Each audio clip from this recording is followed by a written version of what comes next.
All right, thank you, everyone. So we'll get started. We are going to have a brief presentation. We did receive a few questions in advance that I believe we were able to incorporate into our presentation, but I think we will be able to answer those questions throughout the presentation at the end if needed. And then we will have some time if folks do want to ask questions, we can take some questions briefly at the end as well.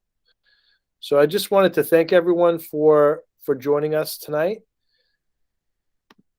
This is our third School Safety Summit and the first that we are doing virtually, and the first one that I've done as superintendent.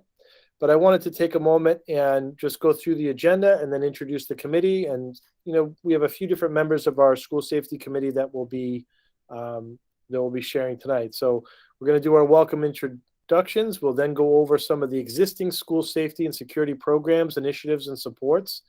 We'll talk a little bit about some of the district policies and some of the legal references just to make sure that that information is clarified.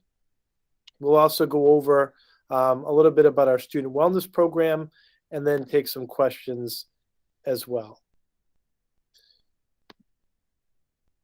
So I wanted to just take a moment to introduce our School Safety Committee, many of whom are with us here tonight. We wouldn't be able to do this work in isolation just with the school department. And so we have representatives from all of the schools, as well as our town police and fire departments, and also certainly the support of our town administrator and everyone else as well. I'm not getting the ability to let people in at the moment. I keep getting a knock on the door. So I just wanted to introduce our group. So I'm Patrick Daly, the Superintendent of Schools. We have Barry Galvin, who's the Deputy Chief of the North Reading Fire Department. Joe Hain, who's the Assistant Principal at North Reading High School. Sean Colleen, the Assistant Superintendent of Teaching and Learning for North Reading Public Schools. Paul Lucci, who is our School Resource Officer and Detective with the North Reading Police Department. Michael Maloney, who's Principal of the Batchelder School. Chief Murphy, Michael Murphy, the North Reading Police Department. Laura Oliveto, who's the Assistant Principal at North Reading Middle School. And Donald Statz, who's the Chief of the North Reading Fire Department.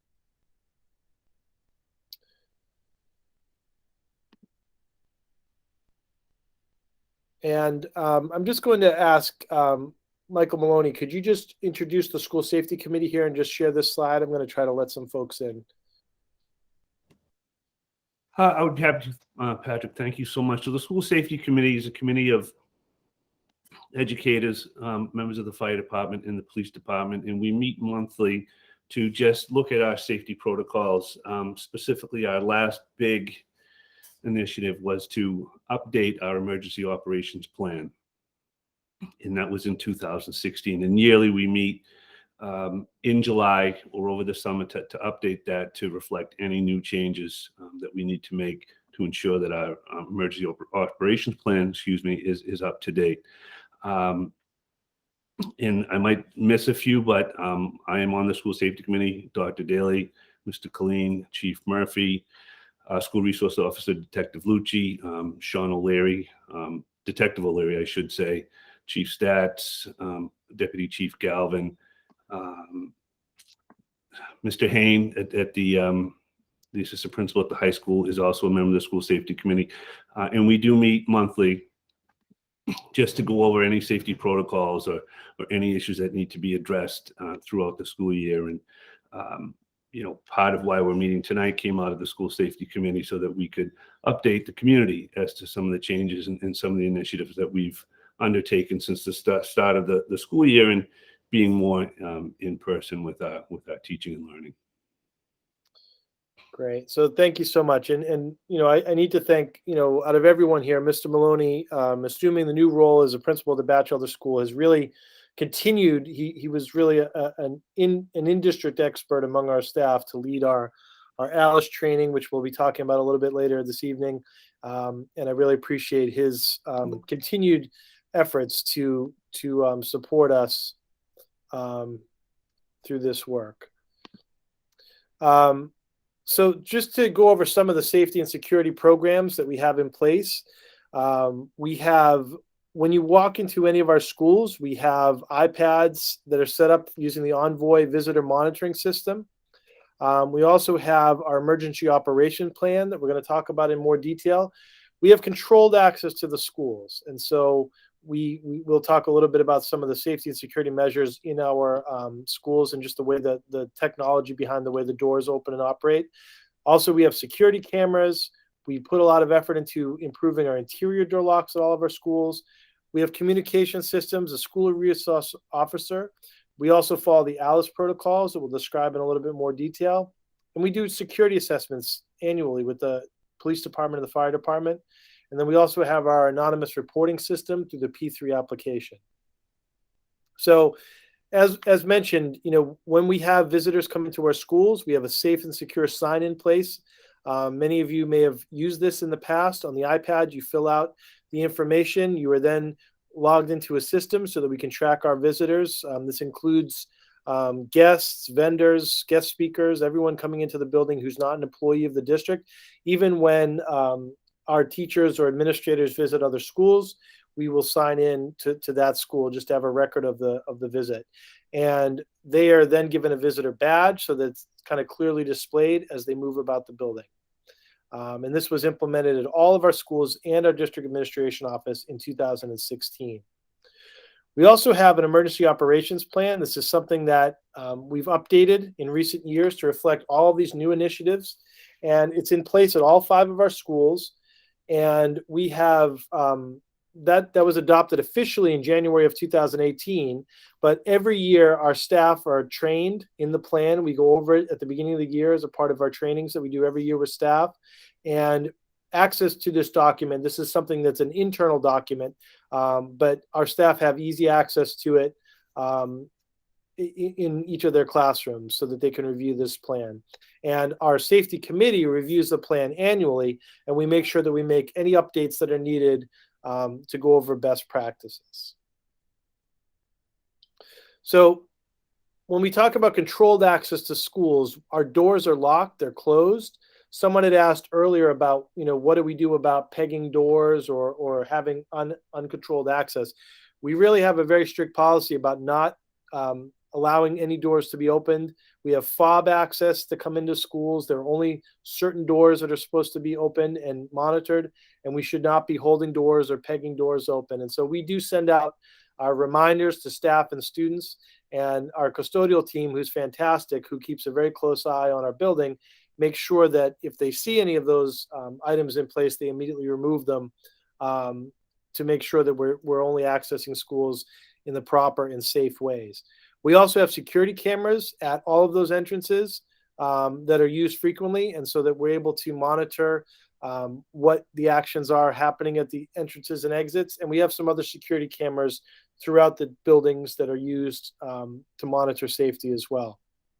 And just a few years ago, in 2018-19, we received a state grant of $175,000, and we updated all of the safety and security measures, including interior door locks in all of our classrooms and offices at all 3 of the elementary schools. So the middle and high school, which are the newest buildings on the campus, had a lot of these safety features, and we wanted to make sure that all 5 of our schools had those enhancements. So all of that was done just back in 2018 and 19. As far as communication systems, we also have 2-way radios, so we're able to talk very easily and communicate with local public safety personnel. And we have other tech-based systems in place. We have a few other systems that we don't get into a lot of detail about, but there are systems that the administration, staff, and the local public safety folks have been trained in and are able to use as well. And these are state-of-the-art systems that are used to communicate directly with those safety personnel. We also have a memorandum of understanding with our, it's through the Middlesex County District's Attorney's Office, and this is to allow for the sharing of information and promoting this nurturing environment in our school community. And we have a wonderful school resource officer. There's actually a committee at the state level that was looking at the SRO role, and there was an SRO MOU commission, and one of our own parents from North Reading was was an appointed representative. She's also a school committee member. That's Miss Diana Boutwell. So we're excited to continue to build our great relationship with the police department under and look at this model language that will be forthcoming with the model SRO. So I'm going to hand it over at this moment to Officer Paul Lucci, who may speak a little bit about his role as a school resource officer. Hi, everyone. How you doing? Good afternoon. My name is Detective Paul Lucci from North Reading Police Department, but I am a school resource officer for the North Reading School District. Main objective for me is to enhance that communication between the police and the school district. One thing I think we do well here in North Reading is I think both departments already had great communication, and just having me being there, it just enhances that. So I do enjoy that both departments do communicate so well. In some of the main things that we do is we want to create a learning environment that's safe. We focus on, early interventions and activities for kids, just to see if there's any behaviors that we can try to, get in front of and see what's going on and provide that safe and learning environment for everyone. Also, I'm a valuable resource to school staff. Like I said, developing those strategies to resolve those problems that are affecting our youth. As the SRO, I really have like three big main functions. First is to be a law enforcement officer. So creating and helping create that environment for teachers to come and educate students and feel safe while doing it, and for students to come into school and feel like they have a safe environment to learn. I think that's very important, and important to me because I am a graduate of the North Reading school system. So I always felt safe, and I wanted to just keep that going. Also, as an educator, I love talking in front of students. I love being approachable. That's one of my main things that I want to be, is approachable to students and staff if they need questions to ask. But we try to do a lot of presentations, especially in the classrooms with the North Reading CIT. Amy Luckowitz, she helps me out a lot coming in and teaching the kids. And we do a lot of things around substance abuse, even social media education, and the laws pertaining around all those things. And then my last kind of function is being an informal advisor. Like I said, being approachable for those staff and students, and just being an advisor to parents as well. If they have any questions that come up, I just want everyone to know and feel comfortable to be able to reach out and talk to me about things, and just do the best I can to help them if I can give them a hand. Great. Thank you, Paul. It's really been a pleasure working with you in this role for how many years now, Paul, have you been in this role? Yeah, it's gonna be my 5th school year. This is my 5th. Yeah. Well, it's wonderful. It's great working with you. Thank you. You too. And one thing that Officer Lucci does with our administration is to train our staff and students in our ALICE protocols. I'm going to share this with Mr. Maloney, if he would share a little bit here. As I mentioned before, this is something that he's been trained in, and that he's done a wonderful job in his role as middle school assistant principal for so many years, working with not only the middle school, but all the schools across the district. And this is something he's continued in his new role as batchelder principal, still making time to get to the elementary schools and the middle school to give his presentation. So Mr. Maloney, do you want to speak a little bit about the ALICE program? Yes, thank you, Dr. Daly. I just want to echo, some of the sentiments there that, we have 4 certified ALICE trainers between the school district and the police department. Detective Lucci is one. We also have Sergeant Kevin Donnelly and Detective Sean O'Leary, who've been instrumental over the past 6, 7, 8 years to bring the ALICE protocols to the district. Just to give a little background, prior to this, our hands were really tied when it came to responding to an emergency event of this sort. And what we do and what we talk to all staff and students about is that ALICE gives us tools to be proactive. And really, Detective Lucci's role in that is it's invaluable because students see him, staff see him every day in the building. They know he's a trusted adult. We talk to kids about trusted adults and who is someone that they can go to in a time of need, and to see that friendly face with the uniform on and the badge, so that they're not heightened when they see a law enforcement officer in the building. And I'll have to say that over my career, the relationship between fire department, the police department, in the school district has been very strong. And we collaborate on all these things to keep our students and staff safe. So just a little bit of background. In 2016, when we were building the new building, we took it upon ourselves to take a look at this piece of our safety protocols. And Alice is part of our overall, emergency operations plan. And it's just one tool in our toolbox to help keep students safe. And Alice stands for alert, lockdown, inform, counter, and evacuate. And we really talk about two different components when we talk about Alice. It's that alert piece and that inform piece. And when we know about something and we learn more about what's going on, we're able to use our three responses to the emergency event. And we can either evacuate, counter, or lockdown. So we have a number of tools to keep students safe. And it comes up.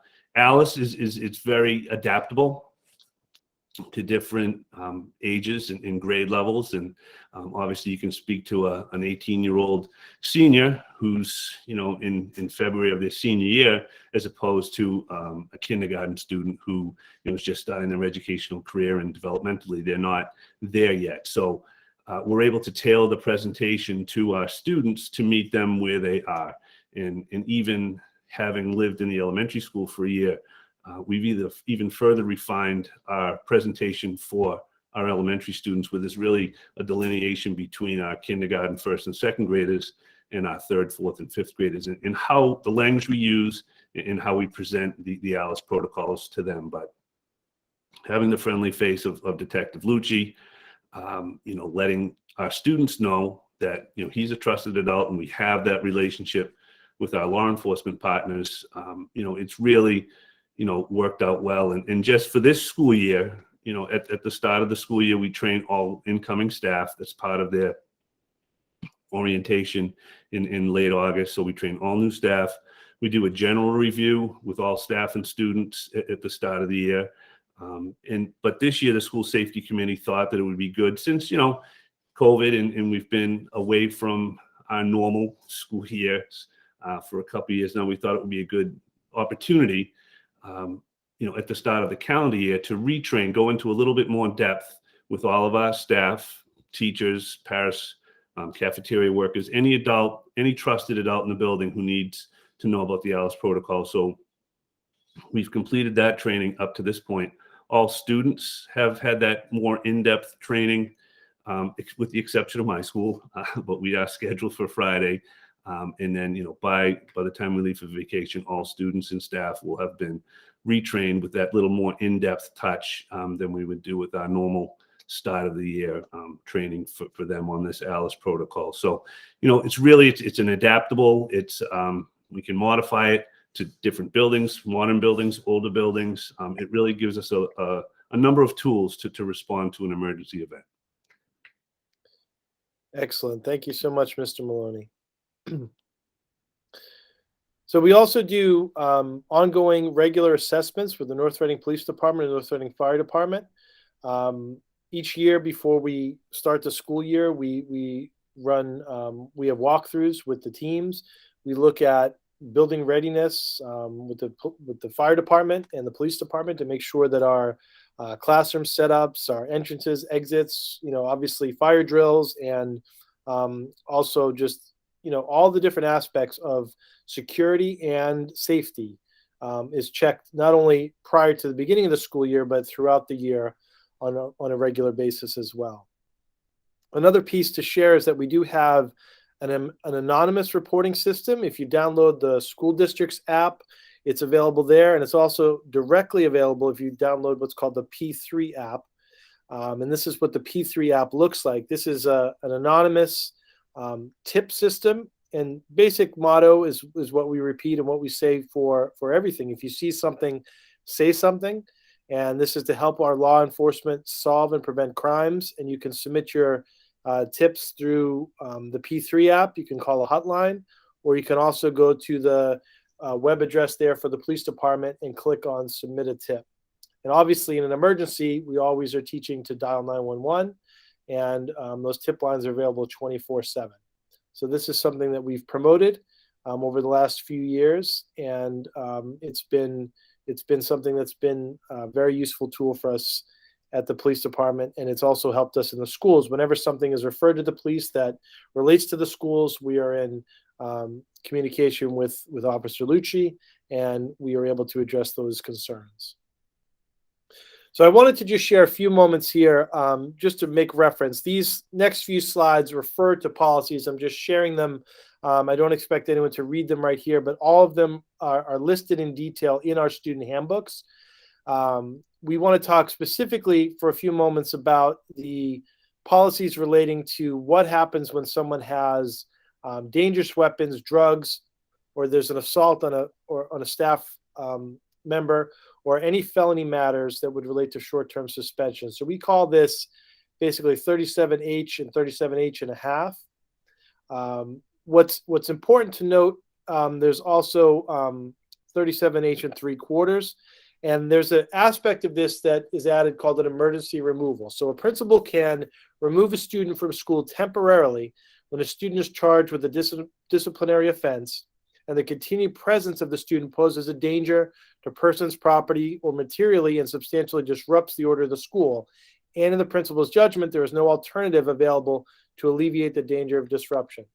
And so in these cases, what happens is, if there's something that is of concern, the principal does have the ability just to remove the student from the situation while we investigate, while we make sure that, every concern is being addressed. And that is very clear before that student is able to return, that we've made sure the immediate danger is removed. But I think, part of why we're having this forum tonight is to make sure that we're clarifying and communicating what happens in a situation.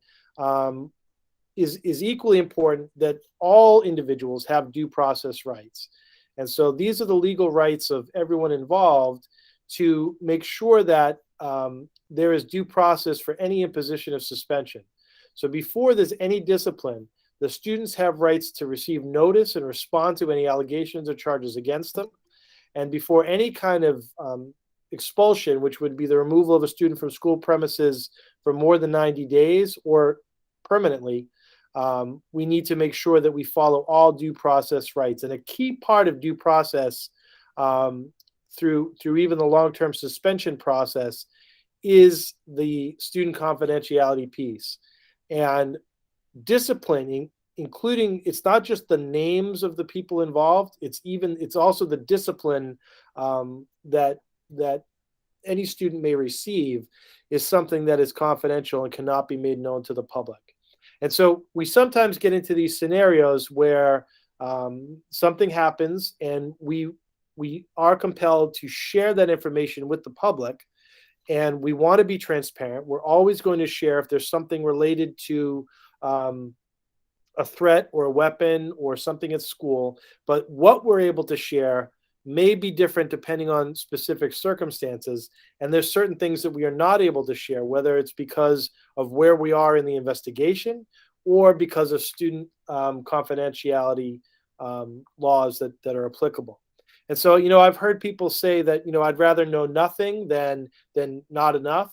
But we strongly believe, and we continue our practice of making sure that we are communicating and transparent in all information, and that, many times what we're not able to say is what people get stuck on. But I think what people should always look to is what we did say. And when we're communicating something out and we say that there was no immediate danger to staff or students, that, that is meant to communicate that we are in control, that we've been in contact with the police or the fire department or whoever's involved, and that we have taken all appropriate steps, and we continue to take all appropriate steps. While we can't provide the exact specifics, we're able to communicate that information at that time. And we did that this year when this came up, and in the past, because sometimes there are rumors in the community and there's misinformation out there. And so we want to make sure that we get out ahead of that, let everyone know that we are responsive, we are aware. And then what happens is if people have individual questions or concerns that we are able to answer, we're able to address those. So we are going to move now to another portion of the school safety wellness piece of this. There's the mental health, the safety of our students that includes a lot of the support measures that are in place. And so I've asked our Assistant Superintendent, Mr. Sean Colleen, to share some of these slides. Good evening, everybody. Thanks for taking the time on a Wednesday night to come out and learn more about our school safety. It's been a privilege to work with all the professionals committed to implementing all the policies and procedures to help create an environment that's safe for our students every single day, and in response to emergencies, but more importantly on this part, the day-to-day of coming to school and what that looks like. Wellness for our students, for our faculty and staff is something that we pay very close attention to. Our wellness committee is led by our Director of Student Services, Cynthia Conant, which does involve and they regularly meet with the school district's physician, the school nurses, also our health and PE teachers, and other interested parties. They review annually the wellness policy, and also organize events to try to promote self-care, health, and wellness for the larger school community of educators and staff. In fact, today the Wellness Committee hosted a mindful moment for all of our employees at 7:30 in the morning. One of our school psychologists at the high school, Caitlin O'Donnell, ran a mindful meditation session this morning before the school day started that was well attended, and we always appreciate that resources. In addition, we have our school nurses with our school counselors that do other work to with the SBIRT, the screening, brief intervention, and referral for treatment at the middle and high school. That kind of helps a little bit with some early detection behaviors of substance abuse. They do a lot to maintain our school's AED machines to keep students safe in case of an emergency. And they've also been trained on the administration of Narcan, and for God forbid anything in our school, but also in our community. One of the big focuses for this past, it's been in the works for years, but a full rollout for this year has been the social emotional learning in the classroom and what that looks like. And the district went the model of the train the trainer. So Cynthia Conant and the district teachers had identified mentors from each building that took a much deeper training with Bill Rebus and his group. And then they brought the training back to our faculty and staff. It's been part of our professional development over the school year, focusing on the 5 modules of self-awareness, self-regulation, social awareness, relationship skills, and responsible decision-making. And our teachers have been participated in 4 out of the 5 modules, with 1 more to remain coming up in March. And it's our hope that through this training, we're creating some consistent vocabulary and expectation that all students would receive and benefit from in our classrooms and within our schools. Counseling, all of our schools, similar to nurses, have counseling services. We have licensed school adjustment counselors or school psychologists at each of the 5 schools, along with the school nurse. This most recent year, we've increased our counseling. We are preparing and continue to strive to meet the needs of all students working through a pandemic. We have recognized the benefit of having additional counseling. So we've hired an additional school adjustment counselor to support the 3 elementary schools. And then an additional school adjustment counselor supports the 6 to 12 model. The range of services provided can be from anything from tier 1 best practices on how to deal with adversity, so provide support to students in trauma or having difficulty, and also a resource for our families. They work in constant communication with the community impact team and the town's mental health substance abuse clinician, Miss Laura Miranda, who has been a valuable resource to the community. As with the counselors, the nursing has been so important, always has been. We've always, or for a long period of time, had 1 nurse per building to meet the needs of our students and faculty and staff on a day-to-day. for the past few years, with our enrollment in our district being high, there's been a request to add a sixth nurse to the district. I think when we entered the pandemic, it made sense to add that. It's been such a blessing to have somebody else to be able to support and be present when we were doing such screenings or if there are any absences. So we have an additional floater nurse who supports all the building nurses and supports our team. And they work under a nurse leader and the director of student services, Cynthia Conan. Great, thank you, Sean. And as many of you are aware, we also have additional supports this year. We've had another nurse who's worked with us for all of our testing programs, and we have other folks that are working under her to help us keep safe during COVID as well. So the next few slides are about a different type of safety. This is about bullying and harassment. This is an area that Mr. Clean is in charge of at the district level, and is something that I've worked on for many years as well when I was in his role prior. Our bullying and harassment policy is something that we've spent a lot of time on over the years. We have a group called PAWS that came together in 2010 when the new law came out in Massachusetts to address bullying. We have this is something we take very seriously about student safety, and our staff have engaged in bullying prevention and intervention trainings, workshops, and conferences that address all aspects of the law. We review annually all of our requirements for reporting and as teachers to address bullying in the classroom. And we do have a reference here to the bullying incident report form, which is on our website. So anyone, again, sees something, say something. We really want to make sure that our administrators, our principals, our principal designees, or assistant principals are conducting bullying investigations when a report of bullying is made. And sort of as an addition to the bullying and harassment law in 2014, there were some updates, and we had a question tonight that addressed this as well, that the update really recognized that there are certain students certainly who are, because of the categories that they belong to, that they may be more vulnerable to being targets of bullying based on actual or perceived differentiating characteristics. This may be students who are LGBTQ or students who may have a reason to be called out in bullying. So we've really enhanced our training and our supports for students who are from these communities who may be subject to bullying, harassment. And, part of the suggestion was, additional supports that could be offered to students and to families to work with those students. It was mentioned that special education students and their families have a CPAC, a parental group that's required by statute to report to the school committee.